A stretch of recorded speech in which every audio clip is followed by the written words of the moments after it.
ជាងលីលេងលេះជាមួយខ្ញុំហើយមួយជីវិតនេះអញរកប្តីមួយទៀតមិនបានទេរឿងតម្រូវការលើក្រែរបស់ឯងនឹងតាមានប្រុសណាទ្រាំបានទៅអញគិតថាមានប្រុសចង់បានអញទៀតអីប្រាប់ឲ្យដឹងចុះអញត្រឹមតែជាស្រីចង្រៃប៉ុណ្ណោះអ្នកណាយកអញគឺស្អីហើយនិយាយចប់ហើយអញទៅរកអ្នកទទួលតំណែងបន្តទៅចាំមើលមានអ្នកណាយកអញរៀបការ3ឆ្នាំរាល់ដងបានយ៉ាងយូរត្រឹម1នាទីកន្លះសោះថែមទាំងចោទថាខ្ញុំជាមនុស្សដង្ហាក្រាស់ទៀតម្ដាយក្មេកជេរថាខ្ញុំមិនចេះរក្សាខ្លួនថាខ្ញុំញ៉ែប្រុសផ្ដេសផ្ដាសខ្ញុំទ្រាំមក3ឆ្នាំហើយថ្ងៃនេះទីបំផុតគឺចប់សពគ្រប់ជាងលីរឿងកូនឯងលេងលេះគ្នាគេដឹងឮពេញភូមិអស់ហើយតើឲ្យម៉ាក់យកមុខទៅទុកឯណាមើលចុះរៀបការ3ឆ្នាំហើយសំបីតែកូនមួយក៏គ្មានដែរឥឡូវលេងលេះទៀតតើអ្នកណាចង់បានកូនឯងម៉ាក់ប្រាប់ឲ្យដឹងណាមេម៉ាយកុំរើពេកមានគេយកគឺល្អណាស់ទៅហើយអញគិតថាខ្លួនឯងនៅក្រមុំអាយុ20ឆ្នាំមែនទេម៉ាក់ខ្ញុំលេងក៏លេងបាត់ទៅហើយម៉ាក់ឯងកុំនិយាយរឿងនឹងទៀតបានអត់បើម៉ាក់មិននិយាយចុះឲ្យអ្នកណានិយាយឥឡូវនេះអញត្រូវតែទៅមើលសង្សារម៉ាក់បានពឹងគេឲ្យសួរនំហើយមានម្នាក់នឹងលក្ខខណ្ឌល្អគួរសមលក្ខខណ្ឌល្អម៉ាក់ដឹងត្រឹមតែលក្ខខណ្ឌល្អនឹងហើយកាលពីវាងហៅម៉ាក់ឯងក៏ថាគេលក្ខខណ្ឌល្អដែរចុះលទ្ធផលយ៉ាងម៉េចវិញនេះកូនឯងកំពុងបន្ទោសមែនទេមួយក៏ចង់ឲ្យខ្ញុំចាប់ជាអ្នកបង្ខំឲ្យលេងមែនទេបានហើយកូនឯងនេះនិយាយស្អីនឹងលោកត្រូវការប្រពន្ធអត់ខ្ញុំរៀបការជាមួយលោកជាងលីនាងឯងឈួតហើយមែនទេយោពម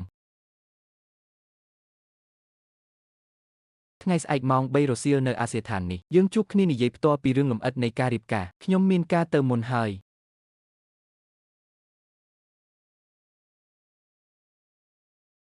ហ្វូសិនអនុប្រធានក្រុមហ៊ុនហ្វូគ្រប់ខ្ញុំគ្រាន់តែចង់បញ្ជូសម៉ាក់ខ្ញុំសោះតែប្រុសម្នាក់នេះបែរជាយល់ព្រមមែនទែន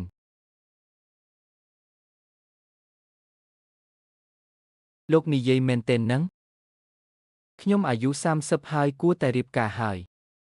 អញ្ចឹងលោកក៏ចេះតែរើសយកមនុស្សស្រីដែលទាញលោកតាមផ្លូវហ្នឹងទៅមិនមែនចេះតែរើសទេ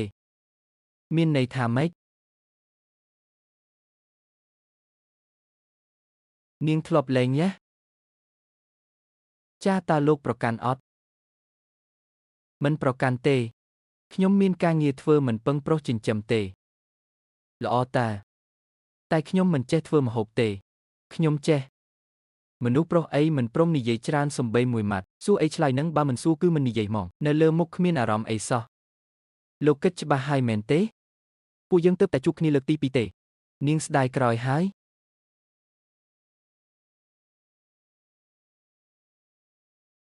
មិនស្ដាយក្រោយទេរៀបការក៏រៀបការទៅសូមអញ្ជើញកូនកំលោះនិយាយពាក្យជូនពោ2-3ម៉ាត់មក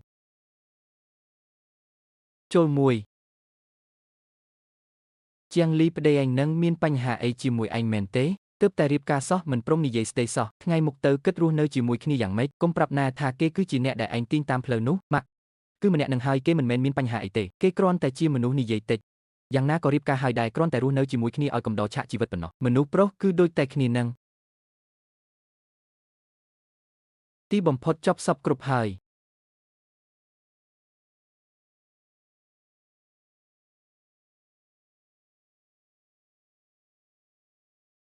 លោកចង់ធ្វើអី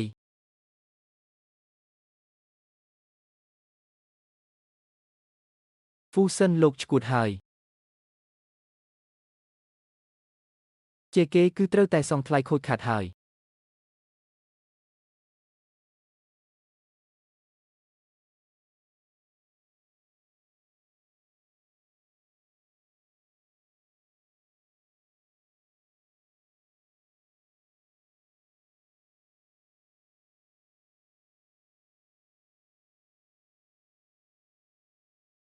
ឈឹបណាស់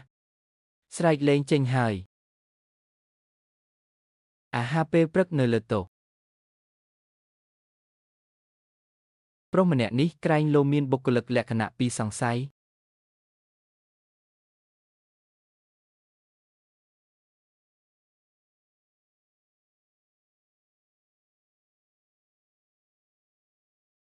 យប់សំដំណេកយ៉ាងម៉េចដែរយប់មិញគេងលក់ស្រួលអត់ធម្មតាទេមានន័យថាម៉េចខ្លាំងជាងវាងហៅអត់ហាហាហាវាងហៅសំបីតែយួរស្បែកជើងឲ្យគេក៏មិនសាកសមផង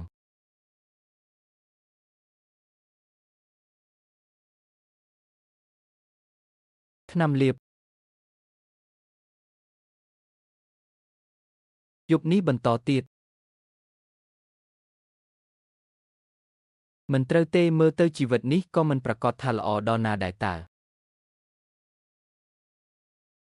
ជាងលីឲ្យការលើកទី2ត្រូវតែចេះថែរក្សាណាកុំឲ្យលែងលះទៀតរឿងមនុស្សស្រីនឹងយកតែល្មមបានហើយកុំរើពេកតាក់ទងអីនឹងអ្នកបងឮថាប្តីមុននាងទ្រាំមិនបានទៅលេងនឹងគឺដោយសារនាងនឹងវីលុកពេកតើអ្នកណាទ្រាំបានទៅ